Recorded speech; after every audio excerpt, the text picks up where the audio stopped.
Welcome to future zone academy. आज हम class 10th start करते हैं। क्लास 10th में मैं आपको विज्ञान और गणित दोनों पढ़ाऊंगा और क्लास 12th में भी मैं आपको गणित पढ़ाऊंगा। तो आगे चलते हैं लेकर के। जो 10th क्लास का विज्ञान है यानी साइंस है, उसमें हम सबसे पहले केमिस्ट्री लेकर चलते हैं, क्योंकि बच्चों की जो रिक्वेस्ट होती है वो केमिस्ट्री के लिए होती है। और केमिस्ट्री बेसिकली हार्ड चैप्टर भी होता है, क्योंकि इसमें सब कुछ याद करना पड़ता है। साइंटिफिक तौर पे देखें तो ये सिर्फ याद करने से ही अच्छी होती है। आगे चलते हैं। जो हमारी पहली यूनिट है वो है रासायनिक पदार्थ, प्रकृति एवं व्यवहार। तो जो आपकी पहली यूनिट है वो कौन सी है? रासायनिक पदार्थ, प्रकृति एवं व्यवहार। बहुत सारी बुक्स में केमिकल रिएक्शंस एंड इक्वेशन की बजाय सिर्फ रासायनिक पदार्थ ही दे देते हैं। तो हम आगे चलते हैं। चैप्टर जो हमारे पास वो इसका यूनिट का पहला क्या है? रासायनिक अभिक्रियाएं एवं समीकरण। तो आप अलग अलग बुक में अलग अलग चैप्टर के नाम से देखते हैं, लेकिन सिर्फ जो मटेरियल इसके अंदर होगा वो सेम होगा। तो आगे चलते हैं। तो मैंने आपको अपनी प्रत्येक वीडियो में बताया, यदि आप नोट्स खरीदना चाहते हैं तो आप फ़ोनपे से 10 रुपीज़ 8755084148 पर पे करें और सूचित करें व्हाट्सएप के द्वारा या फेसबुक के द्वारा। तो मैं आपको नोट्स सेंड कर दूंगा किसी भी मैसेंजर के द्वारा। नोट्स आप लोग वीडियो के लिंक में देख सकते हैं। ओके, तो इस चैप्टर में जो हमारी कुल हेडिंग है वो है 10। तो एक एक करके हम प्रत्येक हेडिंग के बारे में लेकर चलते हैं। तो पहली हेडिंग है आपकी रासायनिक अभिक्रिया। तो रासायनिक अभिक्रिया आपकी क्या होती है तो एक बार देख लेते हैं। वह अभिक्रिया जिसमें नए गुणधर्मों के साथ नए पदार्थ बनते हैं रासायनिक अभिक्रिया कहलाती है। तो एक बार मैं आपको बता दूं कि रासायनिक का मतलब जो भी परिवर्तन दो प्रकार के होते हैं, एक रासायनिक परिवर्तन, एक भौतिक परिवर्तन। अगर कोई अभिक्रिया आप कर रहे और उसमें कोई नया पदार्थ बन रहा या गुणधर्मों में परिवर्तन हो रहे तो उसको हम क्या बोल देते हैं? रासायनिक अभिक्रिया बोल देते हैं। या फिर आप लोग है ना एक ऐसी प्रक्रिया मानकर चलें, ऐसी प्रक्रिया जिसमें कुछ नया बनता हो, नया पदार्थ बनता हो या गुणधर्मों में परिवर्तन होता है, वो आपकी क्या होगी? रासायनिक अभिक्रिया होगी। एग्जाम्पल के तौर पर मैं आपको बता देता हूँ, Na+Cl2 आपका बन जाएगा 2NaCl। तो Na आपका सोडियम हुआ, Cl2 मतलब क्लोरीन गैस हुई। तो जो आपकी अभिक्रिया हुई, जो आपका परिवर्तन हुआ, तो वो बनेगा आपका साधारण नमक, यानी क्या बनेगा? NaCl यानी सोडियम क्लोराइड। ये आपका सोडियम है, ये आपका क्लोरीन गैस है, तो ये आपका क्या बना? Sodium chloride. और इसका नाम क्या है? वैसे साधारण नाम क्या है इसका? साधारण नमक। तो हम आगे चलते हैं अगले हेडिंग पर। नेक्स्ट हेडिंग है आपके अभिकारक। अभिकारक क्या होता है? उत्पाद क्या होता है? अभिकारक, मान लो हम एक एग्जाम्पल लेते हैं, मैग्नीशियम प्लस ऑक्सीजन। तो जो आपका बनता है वो बनता है आपका 2MgO, मैग्नीशियम ऑक्साइड। तो ये आपका मैग्नीशियम प्लस ऑक्सीजन आपका क्या बना? Magnesium oxide. जो अभिक्रिया में भाग लेते हैं वे तो ये होते हैं आपके अभिकारक, और जो आपका बनता है वो आपका क्या होता है? उत्पाद। तो बिल्कुल आराम से आसान सी तरीके से आप समझ सकते हैं वो क्या है। वे पदार्थ जो रासायनिक अभिक्रिया में भाग लेते हैं वो होते हैं आपके अभिकारक, और जो रासायनिक अभिक्रिया के फलस्वरूप बनते हैं वो आपके क्या होते हैं? उत्पाद। Okay, clear. आगे चलते हैं नेक्स्ट हेडिंग की ओर। नेक्स्ट हेडिंग है आपकी रासायनिक अभिक्रिया के लक्षण, यानी आपको कैसे पता लगेगा कि रासायनिक अभिक्रिया हुई है या नहीं।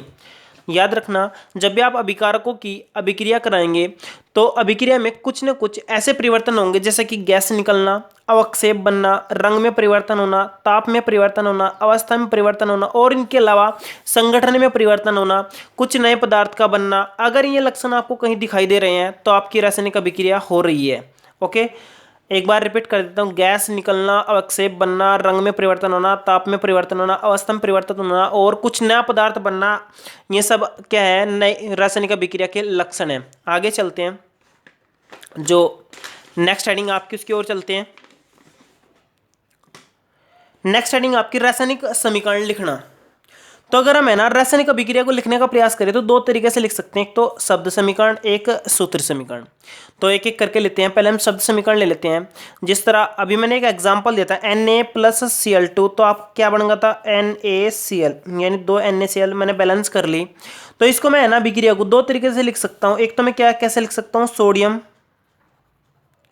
प्लस क्लोरीन, क्या लिख दो? प्लस क्लोरीन, और बना आपका क्या बनेगा? Sodium chloride. जब आप शब्दों में लिखते हैं तो आपकी शब्द समीकरण होगी। जब आप सूत्र समीकरण यानी जब आप सूत्र लिखते हैं, जिस तरह मैंने सोडियम का सूत्र सोडियम लिख दिया, क्लोरीन का क्लोरीन लिख दिया, तो आपका बना सोडियम क्लोराइड। तो जब आप सूत्र समीकरण लिखते हैं तो यानी सूत्र यानी फॉर्मूला लिखते हैं तो उसको हम क्या कहते हैं, सूत्र समीकरण कहते हैं। बेसिकली ये पेपर में पूछी नहीं जाती, पेपर में जो पूछा जाता है वो आगे डिस्कस करेंगे, जो भी इंपॉर्टेंट होगा मैं वहीं पर आपको बता दूंगा कि क्या इंपॉर्टेंट। ये बेस है नेक्स्ट क्लास के लिए, आपका क्या है, बेस है। जैसे आप 11th क्लास में केमिस्ट्री को लेकर चलते हैं तो ये उसके लिए क्या है, एक बेस है। तो आगे चलते हैं। नेक्स्ट हेडिंग आपकी संतुलित समीकरण। संतुलित समीकरण क्या होती है, मैं बार बार लिख रहा था। जैसे कि मैंने एक समीकरण लिखी थी Mg+O2, तो आपका क्या बना 2MgO। तो यहाँ पर मैंने बैलेंस की, यानी मैग्नीशियम की अगर ऑक्सीजन के साथ अभिक्रिया कराई जाती है तो आपका मैग्नीशियम ऑक्साइड बनता है। क्या बनता है आपका, मैग्नीशियम ऑक्साइड। तो अगर इस अभिक्रिया में बात की जाए संतुलन की, तो यहाँ पर साफ साफ मालूम हो रहा है कि मैग्नीशियम के कितने कण हैं, 2। हेडिंग बदल लेता हूं क्योंकि हेडिंग अच्छी नहीं चल रही है। तो मैग्नीशियम के कितने कण हैं, 2। यहाँ पर भी कितने परमाणु हैं, 2। अगर ये दोनों समान है तो आपकी क्या समीकरण होगी, संतुलित समीकरण होगी। तो एक बार मैं आपको बता देता हूं, संतुलित समीकरण वो समीकरण होती है जिसके उत्पाद और अभिकारक, यानी ये अभिकारक और ये उत्पाद दोनों क्या होते हैं, समान मात्रा में होते हैं। अगर दोनों समान मात्रा में है तो आपके क्या है,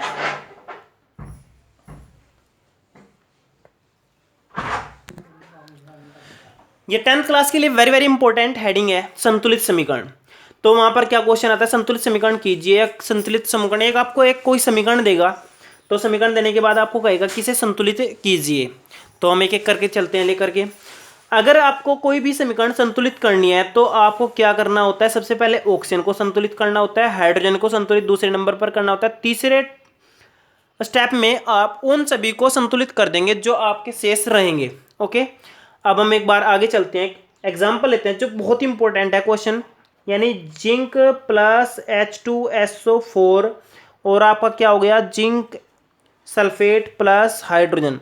तो एक बार संतुलित हो देखते हैं कि है नहीं। यहाँ पर जिंक के कितने परमाणु हैं, 1। यहाँ पर कितना है, 1। यहाँ पर हाइड्रोजन कितने, 2। यहाँ पर भी हाइड्रोजन कितने, 2। Sulphur 1, sulphur 1। ऑक्सीजन कितने, 4। यहाँ पर भी कितने, 4।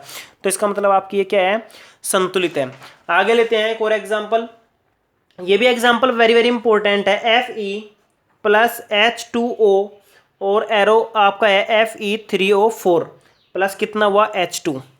तो यहाँ पर देखते हैं, तो जो आपकी है ना, अगर यहाँ पर देखें 3F, F की मात्रा कितनी है, यहाँ पर 3 है, यहाँ पर कितनी, 1। तो इसका मतलब बैलेंस नहीं है। ऑक्सीजन यहाँ पर कितना, 1। यहाँ पर कितने हैं, 4। ये भी बैलेंस नहीं है। हाइड्रोजन यहाँ पर 2, ये यहाँ पर 2 बैलेंस है। तो इसको हम क्या करते हैं, पहले बैलेंस करने का प्रयास करते हैं। मैंने भी आपको बताया कि सबसे पहले हम ऑक्सीजन बैलेंस करते हैं। क्या करते हैं, सबसे पहले हम बैलेंस ऑक्सीजन। तो ऑक्सीजन बैलेंस करने के लिए हमें यहाँ पर देखना है, तो मैंने क्या किया, Fe+H2O एरो लगाया, Fe3O4 प्लस कितना हुआ, H2। ऑक्सीजन यहाँ पर कितनी थी, 4। तो मैंने यहाँ से 4 में से मल्टीप्लाई कर दिया, तो आपकी ऑक्सीजन बैलेंस हो गई। ओके, दूसरे नंबर पर मैंने बताया था आपको कि हाइड्रोजन बैलेंस करते हैं। क्या करते हैं, हाइड्रोजन बैलेंस। अब आपकी हाइड्रोजन देखो यहाँ पर कितनी हो गई, 8 हो गई कि नहीं। तो यहाँ पर 2 है तो मैंने 4 से मल्टीप्लाई कर दी, तो आपकी कितनी हो गई, 8। अब बात आती है Fe की, यहाँ पर Fe कितने, 3। यहाँ पर कितने, 1। तो 3 से मल्टीप्लाई हो जाएगी। तो ये जो अब आपकी क्या है, संतुलित समीकरण हो गई है। तो इस प्रकार आप है ना स्टेप बाय स्टेप संतुलित करना सीखेंगे। बेहतर है आप नोट्स परचेज करें, क्योंकि नोट्स में मैंने है ना बहुत अच्छे स्टेप से बता रखा है और आप वहाँ से देख सकते हैं। आगे चलते हैं नेक्स्ट हेडिंग की ओर। नेक्स्ट हेडिंग आपकी रासायनिक समीकरण की सीमाएं। तो जो नेक्स्ट रासायनिक समीकरण की सीमाएं होती हैं, कोई भी रासायनिक अभिक्रिया में ये नहीं बताती कि वो घटित होगी या नहीं। पहली जो मतलब सीमाएं है वो क्या है, कोई भी समीकरण घटित होगी या नहीं, इसके बारे में कोई सूचना नहीं मिलती है। दूसरी क्या सीमा है, अभिक्रिया की दर। मान लो हमारे पास कोई अभिक्रिया हो रही है, मान लो मैं कहूँ Mg+O2 और आपका क्या बन रहा है, 2MgO। तो ये रासायनिक अभिक्रिया पहले स्टेप में हमें बता रही है कि अभिक्रिया होगी या नहीं, इसके बारे में कोई सूचना नहीं मिलेगी। दूसरे में ये किस दर से हो रही है, ये 5 मिनट में हो जाएगी या 10 मिनट में होगी या 1 घंटे में होगी, तो इसके बारे में कोई सूचना नहीं मिलने की। तीसरा जो है हमारे पास वो क्या है, अभिक्रिया की सीमा। अभिक्रिया की सीमा है कि यह 90% तक कंप्लीट होगी या 20% तक कंप्लीट होगी या 60% तक कंप्लीट होगी। तो जैसे कि एक एग्जांपल ले लेते हैं, जो हमारा पोल होता है ना, पोल लोहे का, तो उस पर जो जंग लगती है वो कभी भी कंप्लीट नहीं हो पाती, तो इसका मतलब वो भी अभिक्रिया की सीमा प्रदर्शित करती है। तो ये हमारे पास है ना 3 पॉइंट ऐसे हैं जो सीमाओं में काउंटिंग होंगी। ये भी बोर्ड में नहीं पूछे जाते। आगे चलते हैं, रासायनिक अभिक्रिया के प्रकार। ये वेरी वेरी इंपॉर्टेंट है 10th क्लास के लिए। तो आगे चलते हैं। तो रासायनिक अभिक्रिया के प्रकार, रासायनिक अभिक्रिया कई प्रकार की होती हैं। तो धीरे धीरे हम एक एक करके छोटे छोटे प्रकार लेकर के चलते हैं। तो जो आपका पहला प्रकार है वह संयोजन अभिक्रिया। संयोजन, संयोजन का मतलब क्या होता है? योगात्मक। क्या होता है इसका मतलब? योगात्मक। योगात्मक अभिक्रिया के नाम से भी जानी जाती है। तो इसमें क्या होता है? जब दो या दो से अधिक यौगिक मिलकर एक उत्पाद में बनाते हैं तो अभिक्रिया संयोजन अभिक्रिया कहलाती है। परिभाषा क्या रहेगी आपकी? जब दो या दो से अधिक यौगिक या तत्व मिलकर एक उत्पाद बनाते हैं तो आपका जो अभिक्रिया होगी वो क्या होगी? संयोजन अभिक्रिया या योगात्मक अभिक्रिया कहलाती है। जैसे कि एग्जांपल ले लो, H2 प्लस Cl2, तो आपका क्या बनेगा? 2HCl। ये क्या आपका हाइड्रोजन, ये आपका क्या है? क्लोरीन। जब दोनों मिलेंगे तो आपका क्या बनेगा? हाइड्रोक्लोरिक अम्ल। तो यहाँ पर देखो आप लोग, उत्पाद क्या बना? एक। अभिकारक आपके कितने हैं? 2। तो जब दो या दो से अधिक पदार्थ मिलकर एक यौगिक बनाते हैं तो आपकी अभिक्रिया कौन सी होगी? संयोजन अभिक्रिया होगी। अभी मैं एक और एग्जांपल ले रहा था, Mg प्लस O2, तो आपका क्या बना? 2MgO। तो देखो यहाँ पर 2 अभिकारक हैं और उत्पाद आपका कितना है? 1। मैग्नीशियम प्लस ऑक्सीजन मिलकर आपका क्या बना रहे? Magnesium oxide. तो ये भी आपकी अभिक्रिया कैसी होगी? ये आपकी अभिक्रिया होगी संयोजन अभिक्रिया। तो जो बाकी की अभिक्रियाएं हैं वो अगले पार्ट में मैं आपको बताने का प्रयास करूंगा। और आई होप आप बहुत अच्छे तरीके से समझ चुके होंगे। आप सारे के सारे पार्ट देखने का प्रयास करें, आपकी अच्छी समझ आएगी। आपकी सारी वीडियो है ना